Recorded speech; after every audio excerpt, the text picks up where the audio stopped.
The flight attendant's voice was cold, almost clipped. "Sir, this isn't your seat. You need to leave first class." He didn't flinch. He simply stood, eyes calm but burning with something they couldn't see. What happened next wasn't just a quiet exit. It was the spark that set an entire system on fire. Welcome to Stories by Xavier. Let's uncover what really happened. The airport buzzed with the usual hectic energy, announcements echoing through cavernous halls, travelers rushing past with purpose etched on their faces. Marcus Ellis moved calmly through the crowd, his black leather briefcase swinging gently at his side. He was no ordinary passenger today. A CEO with a global tech empire, Marcus was stepping into a role few knew he played: undercover investigator. Today's mission wasn't about boardrooms or stock prices. It was about uncovering a truth he'd seen too many times from the sidelines: how invisible barriers still segregate spaces where privilege reigns. First-class cabins on luxury airlines were supposed to be bastions of excellence and respect. But for Marcus, they had become arenas of subtle discrimination and silent exclusion. His sharp navy suit was impeccable but unassuming. No flashy watches or designer labels screamed status. He wore a simple baseball cap low, obscuring his face, blending into the sea of travelers. For this flight, he wasn't Marcus Ellis, the titan of industry. He was just another man boarding a plane, ready to test a system he suspected was flawed. As he approached the check-in counter, Marcus noticed the casual glances directed his way, some curious, some dismissive. He kept his posture straight, confident but cautious. This was a calculated risk. What he might uncover could shatter the polished veneer of luxury air travel. His boarding pass read First Class, Seat 1B, a place he'd earned through years of hard work and leadership, but today, it felt more like a battleground than a reward. Behind those doors, he expected to be treated with dignity. Instead, he braced himself to see if the quiet prejudice he'd heard whispers about would rear its head. Every step brought him closer to the moment when he would no longer be invisible. And Marcus was ready to make sure no one could overlook him, or anyone else, ever again. Marcus stood near the jet bridge, watching the bustling first-class passengers glide past. His heartbeat was steady, but beneath the calm exterior, a keen sense of awareness sharpened every detail around him. The cabin ahead was a temple of elegance: soft leather seats, polished wood accents, and discreet attendants poised like sentinels guarding a world few could enter. He adjusted his cap slightly and stepped into the plane. The muted hum of the engines mixed with quiet conversations, and the faint clink of glasses filled the air. The scent of fresh linens and subtle perfumes greeted him, a stark contrast to the uneasy feeling growing in his chest. As Marcus moved down the aisle, he noticed the subtle but unmistakable glances flickering his way. Some were quick, almost involuntary. Others held longer, loaded with surprise and skepticism. A middle-aged white man in a tailored suit shifted uncomfortably in his seat, eyes narrowing as Marcus passed by. Marcus's gaze scanned the cabin, each detail noted. The flight attendants moved with practiced efficiency, their smiles polished, but eyes occasionally betraying something less welcoming. He spotted the neatly set tables, the menu cards carefully placed beside shimmering crystal glasses, the pristine napkins folded like promises of impeccable service. His seat was at 1B, right beside the window. As he settled in, he overheard hushed murmurs from nearby passengers. Some whispered words he couldn't catch, but their tone was unmistakably laced with doubt. Is he supposed to be here? Who let him in first class? Marcus didn't react. Instead, he pulled out a small tablet and began silently recording observations, service timings, interactions, microexpressions.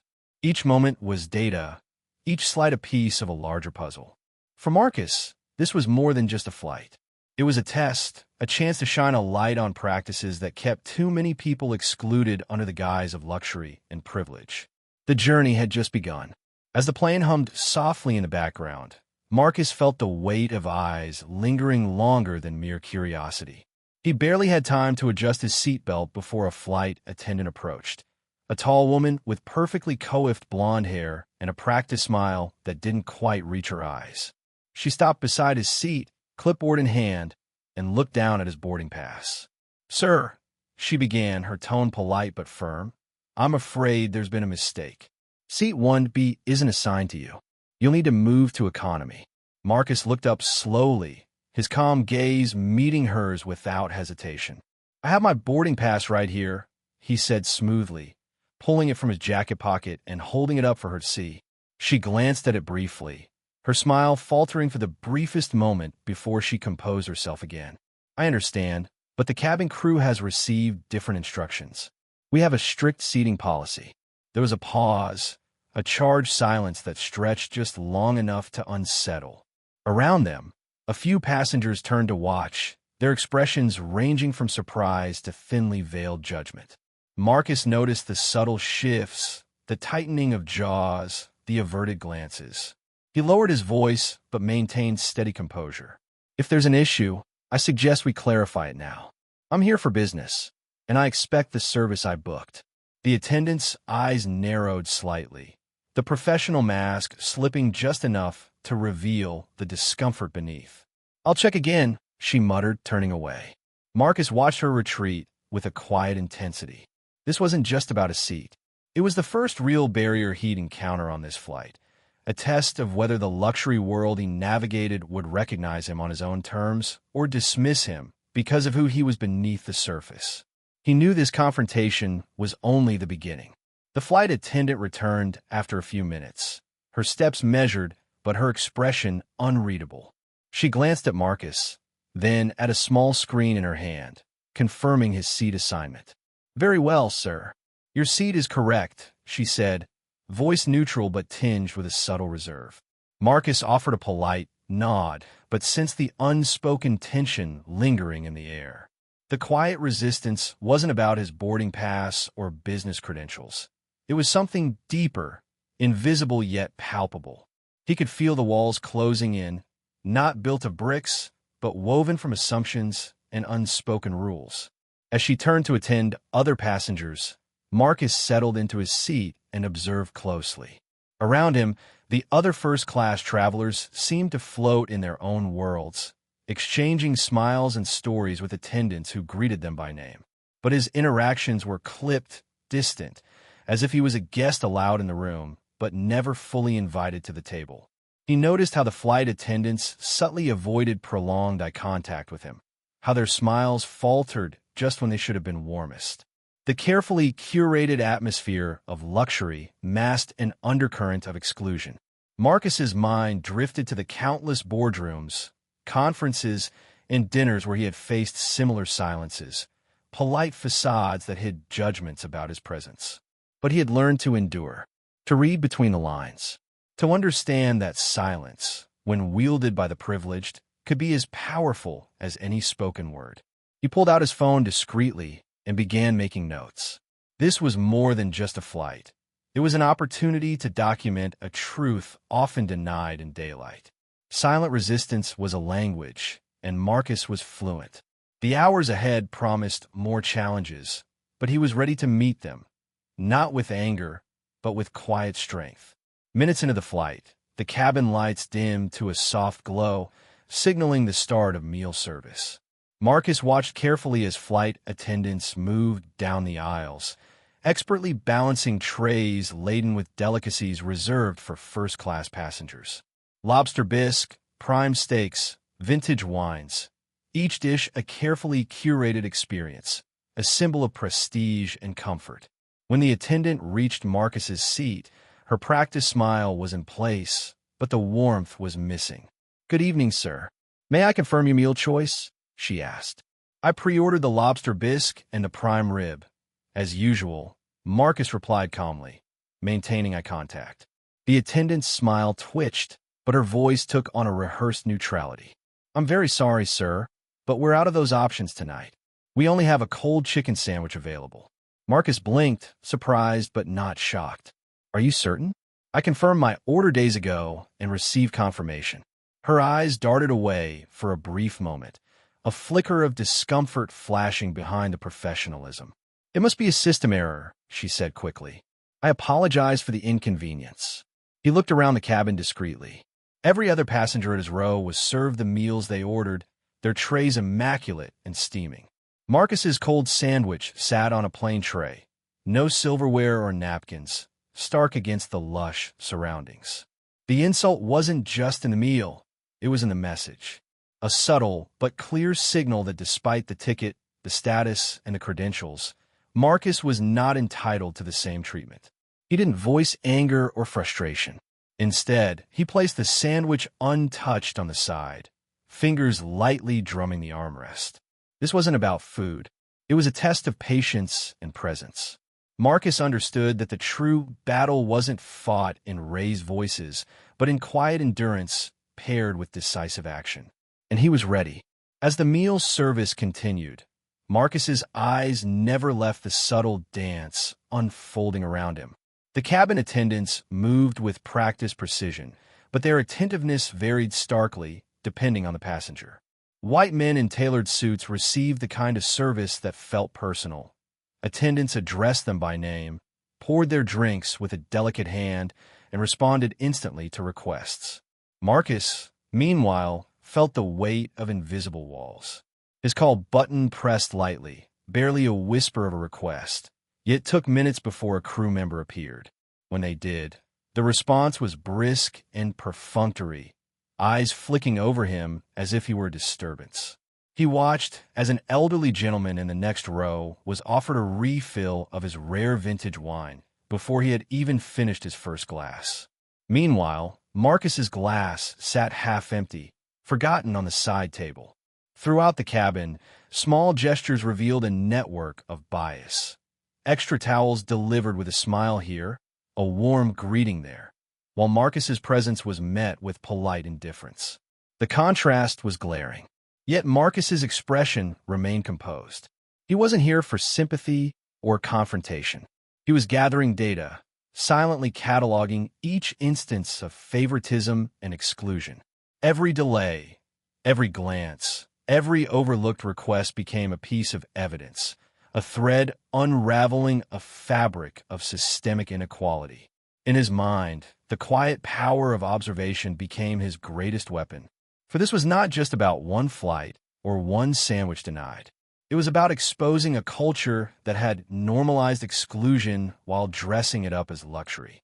Marcus resolved to see this through, to shine a light on what had been hidden for too long.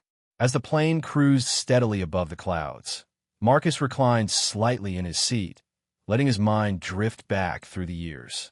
Moments of exclusion, subtle and sharp, played behind his closed eyes like silent films. The boardrooms where his ideas were questioned, not for their merit, but for his appearance. The networking events where handshakes were delayed, eyes flicked away, and invitations quietly withheld. These memories fueled the purpose behind his undercover mission. Marcus had reached the pinnacle of success through talent and relentless drive, yet the barriers he faced had not vanished. They had merely disguised themselves in politeness and procedure. This flight was a microcosm of a larger problem. He thought of the countless others who, unlike him, didn't have the platform or resources to fight back. The young professionals sidelined, the entrepreneurs overlooked, the voices drowned beneath layers of silence and bias. Marcus glanced at the untouched cold sandwich on his tray. It was a symbol, a token of a system designed to remind certain passengers of their place, no matter what their status said on paper. He tapped the screen of his tablet, opening a secure app designed for discreet recording and documentation. Every interaction, every hesitation, every subtle act of exclusion was being carefully logged. This wasn't just a personal test of patience. It was the groundwork for change. In that quiet cabin, surrounded by luxury and quiet judgment, Marcus's resolve crystallized. He wasn't just enduring this moment. He was preparing to dismantle the system that allowed it. His story would be more than a single flight. It would be a call to accountability and reform. With every passing moment, Marcus's resolve deepened. The plane's hushed environment became his stage, and technology his most trusted ally. He had equipped himself with discreet tools, a small recording device hidden within his watch, a secure app on his tablet designed to capture video and audio without detection. Carefully, he began documenting interactions. The subtle reluctance of flight attendants to meet his gaze, the delays in service that contrasted sharply with the attentiveness shown to others, the whispered exchanges just out of earshot, but heavy with implication. Every detail mattered. He recorded the flight attendant Becky Whitmore's curt tone when she confirmed there was no premium meal left for him. Her clipped apologies, lacking sincerity, replayed silently in his mind, amplified now as undeniable evidence. In the privacy of his seat, Marcus captured service logs and timing through his device. How long it took for his calls to be answered compared to other passengers. The timestamps would speak volumes. Beyond the cabin, his executive team awaited encrypted messages. The moment was a test, not only of patience, but of precision. Every file, every snippet, would be securely transmitted, building an airtight case for the moment he would reveal the truth. Marcus felt a quiet satisfaction.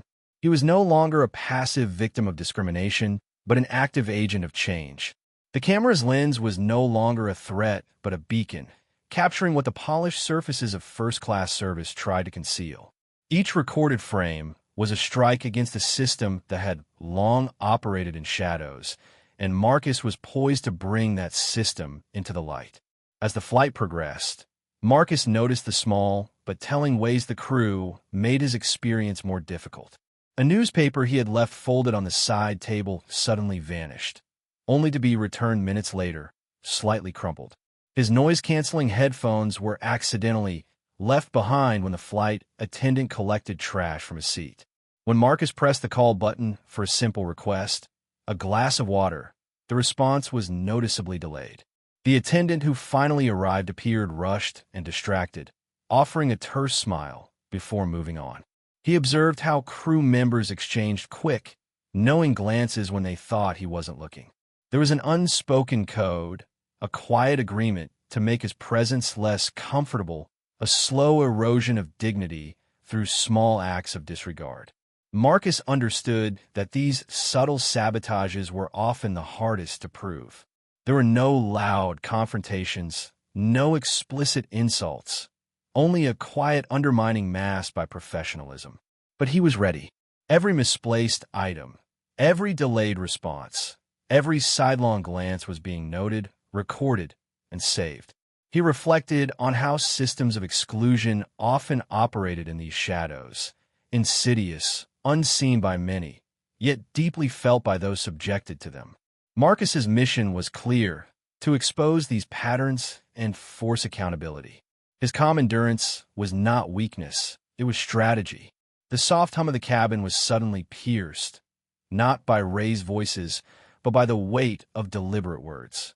Marcus had been patient, but the repeated dismissals and coded slights had reached a breaking point. It was time to speak, not in anger, but with clarity and precision.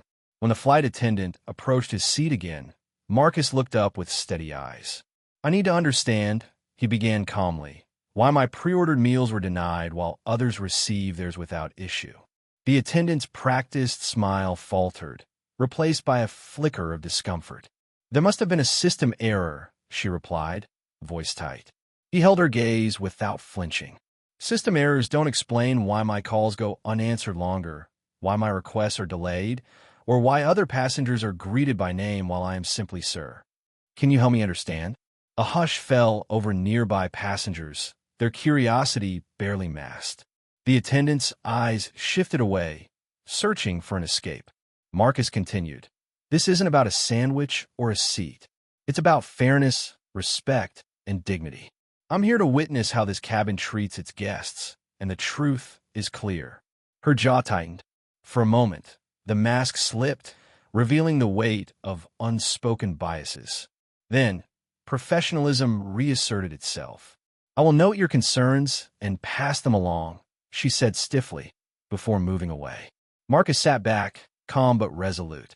The confrontation was not an outburst, but a measured strike, a clear statement that silence was no longer acceptable. The battle had shifted from quiet endurance to undeniable accountability. After the confrontation, the atmosphere around Marcus subtly shifted.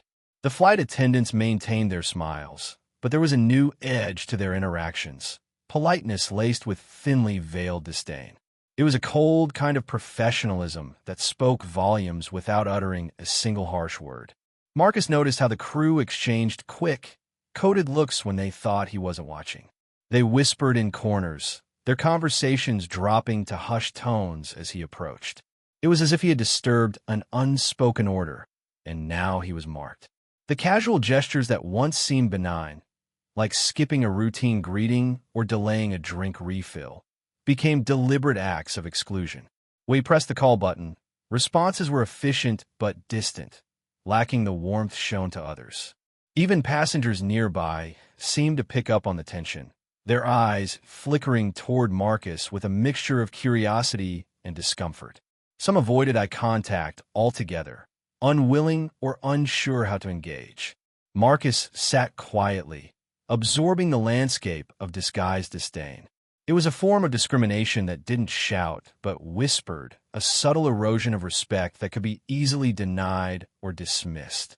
He reflected on how many systems and institutions relied on this kind of invisibility to perpetuate inequality. The polished surface hid the cracks beneath. But Marcus was no stranger to navigating such terrains. He had learned to read between the lines, to recognize the silent battles others often missed. And now, armed with evidence and resolve, he was ready to expose the true face of this disguised disdain. The hours slipped by, each minute weaving a tapestry of quiet observation and unspoken truths. Marcus remained composed, navigating the flight, not as a privileged passenger, but as a sentinel watching a system in motion. His senses absorbed every nuance, the measured footsteps of the crew, the selective attentiveness to certain passengers, the invisible barriers manifesting in small, persistent ways. The cabin hummed with a deceptive calm. Soft music played, conversations flowed, and glasses chimed in toasts. Yet beneath the surface, Marcus perceived a current of tension, a subtle resistance to his presence, an unspoken effort to remind him that he was out of place. He pulled his tablet from his lap and began to compile notes, syncing recorded audio and video discreetly captured throughout the flight. This wasn't a passive endurance. It was an active collection of facts, proof of patterns that spoke louder than words.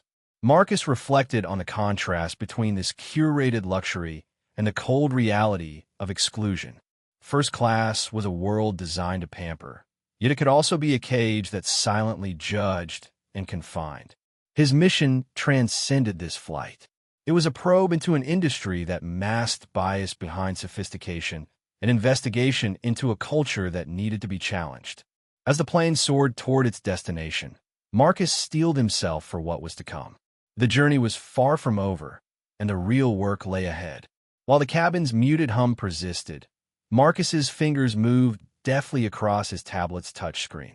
Every moment, every recorded snippet, every note was being encrypted and transmitted securely to his executive team and legal advisors awaiting back at headquarters. He knew this was more than a private mission. It was a corporate operation designed to expose entrenched bias within an industry that had long cloaked discrimination behind luxury. The message he sent was concise but powerful. Flight 917. First class service discrimination documented. Urgent review and action required. Attached were timestamps, video clips, and detailed observations. A digital dossier impossible to ignore. Marcus trusted his team implicitly. They had prepared for this, ready to mobilize with the precision of a coordinated strike. His encrypted communications would set in motion protocols that could upend complacency and demand accountability. As he tapped send, a quiet satisfaction settled over him. He was no longer a silent witness, but a catalyst. The real power of change wasn't just in exposure, but in the systems built to respond.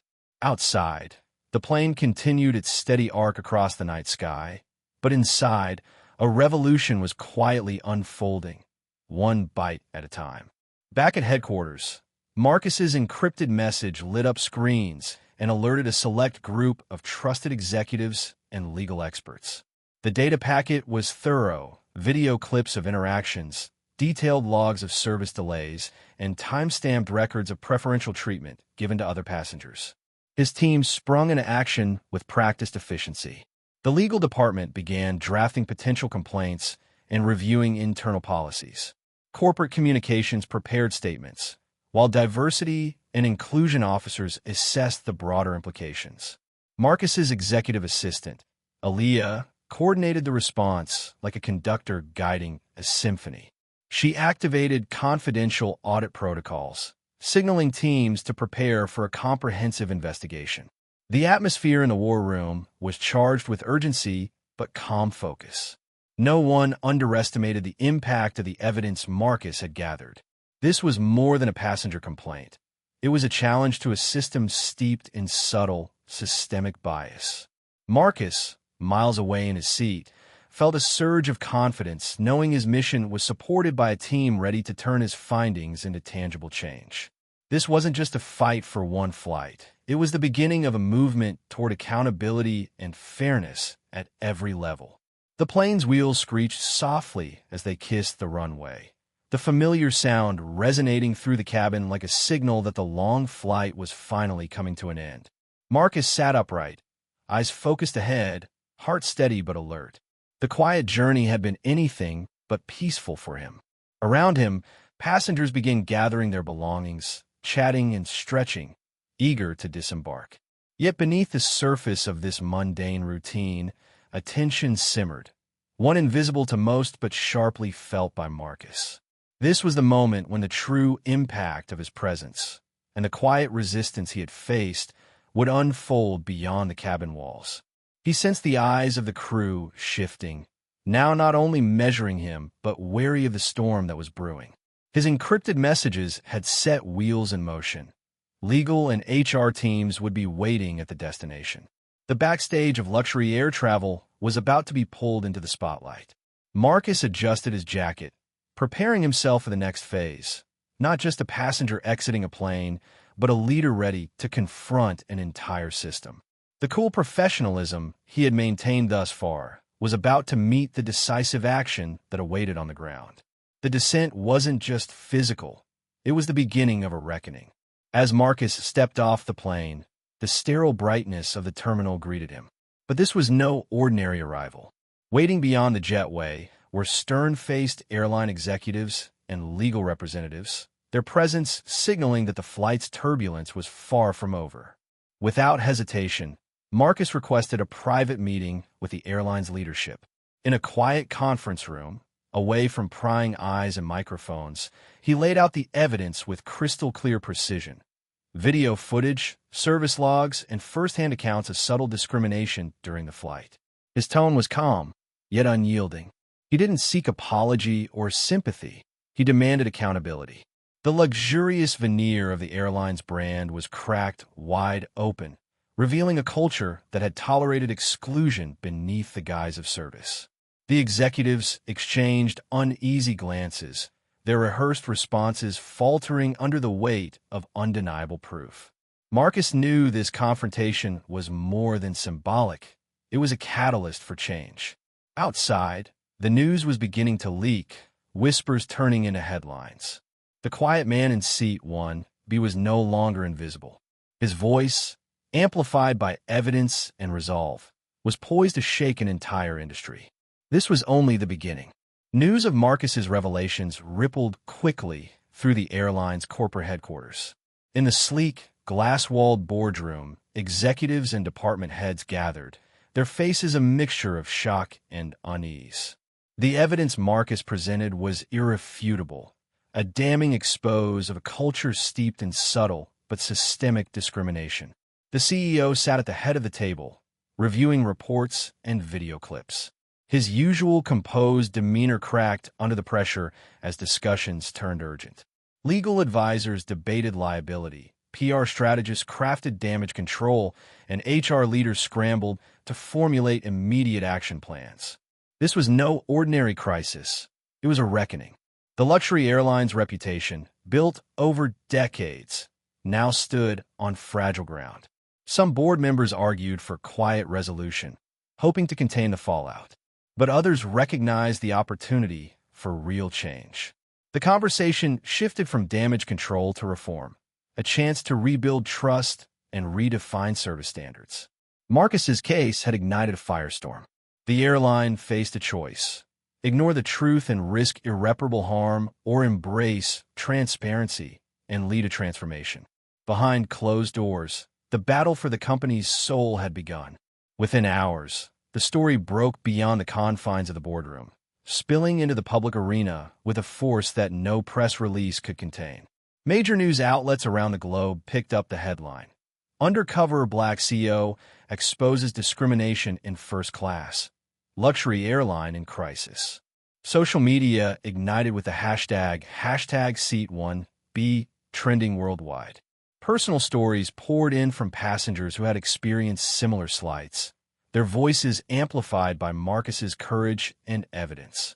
Videos of the flight's subtle injustices circulated millions of times, sparking outrage and demanding change. Journalists dissected every detail, analyzing how a system built on exclusivity had quietly marginalized its own customers. Opinion pieces debated the insidious nature of modern discrimination, masked by polite smiles and silent neglect. For Marcus, the media frenzy was a double-edged sword. It exposed the airline's failures but also ignited a broader conversation about race, privilege, and fairness in luxury services worldwide. Behind the scenes, his legal and communications teams prepared to navigate the storm, leveraging public pressure to push the airline towards meaningful reform. This was no longer just a personal battle. It was a global movement demanding accountability. The public outcry sparked by Marcus's revelations quickly blossomed into a wave of support that reached far beyond the airline industry. Advocacy groups, civil rights organizations, and influential leaders added their voices, calling for systemic change in luxury services worldwide. Employees within the airline came forward, sharing stories that had long been suppressed by fear or complacency. Some expressed gratitude toward Marcus for giving them the courage to speak up, while others demanded swift action from management. Investors and partners began scrutinizing the airline's culture and policies, pressing for transparency and accountability. Calls for comprehensive diversity and inclusion training reverberated through boardrooms and executive offices. Social media campaigns multiplied, uniting people from all walks of life under a shared demand for dignity and respect in every space, regardless of background or status. Marcus found himself at the center of this burgeoning movement, balancing his role as a corporate leader and an agent of change. He understood that true transformation required more than exposure. It demanded sustained effort and collaboration. With each new ally and every raised voice, the tide turned. The walls of silence and invisibility began to crumble, making way for a future built on equity. Behind the public acclaim and the mounting pressure for change, Marcus grappled with the emotional weight of his mission. The experience aboard the flight, and the storm it unleashed, had stirred memories of countless moments when he had been dismissed, sidelined, or made to feel less than. He reflected on the resilience required to reach this point, the years of pushing against unseen barriers, and the quiet sacrifices made along the way. The loneliness of being the first in many rooms, the burden of representing more than just himself. Yet, amid the fatigue, Marcus found renewed purpose. His actions had given voice to those who had been silenced, and hope to those who had been overlooked. Still, the personal cost was real. The scrutiny, the public exposure, and the responsibility to lead a broader movement weighed heavily. He knew that progress would be neither swift nor easy. But Marcus embraced the challenge. This was more than a battle for fairness. It was a fight for dignity, for legacy, and for the future. In quiet moments, he reaffirmed his commitment to himself, to his community, and to a world where no one would ever be made to feel invisible in Seat 1B or anywhere else. The airline's formal apology came as a carefully crafted message, but sincerity resonated beyond corporate speechwriters. In a press release and direct communication to Marcus, The company acknowledged the failures of their service and the systemic issues that allowed discrimination to persist behind a polished facade. The CEO publicly committed to comprehensive reforms, mandatory diversity training for all cabin crew, new protocols for service equity, and the creation of an independent oversight committee to monitor passenger experiences. Marcus received the apology not as a closure, but as a foundation for change. The airline's recognition of wrongdoing was a crucial step, but the real test lay in follow-through. Behind the scenes, he engaged with the airline's leadership to shape meaningful policies, ensuring that promises translated into tangible action. The apology was a turning point, signaling that a once silent culture was now accountable and open to transformation. For Marcus, it was not victory, but the beginning of a new chapter, one where respect and fairness were no longer optional luxuries but guaranteed rights. Recognizing the profound impact Marcus had made, the airline extended an unprecedented invitation to join their board as a strategic advisor for diversity, equity, and inclusion. This was more than symbolic. It was a commitment to embed real change at the highest levels. Marcus accepted, understanding the gravity and opportunity of this role. He would help redesign training programs, overhaul service standards, and champion policies that ensured no passenger would endure the invisibility he had faced. His presence in the boardroom would serve as a constant reminder of the change needed, not just for optics, but for culture. Colleagues from his team stepped forward to collaborate with the airline's diversity officers, bridging corporate worlds with shared goals. Marcus also envisioned creating alliances with other industries, setting a precedent for fairness in all spheres of luxury service. This invitation was a testament to how one courageous act, backed by evidence and resolve, could open doors to systemic transformation. He wasn't just rewriting policies, he was reshaping expectations. With his new role secured, Marcus threw himself into the work of transformation. Together with airline leadership and diversity experts, he helped craft comprehensive training programs that went beyond surface-level sensitivity.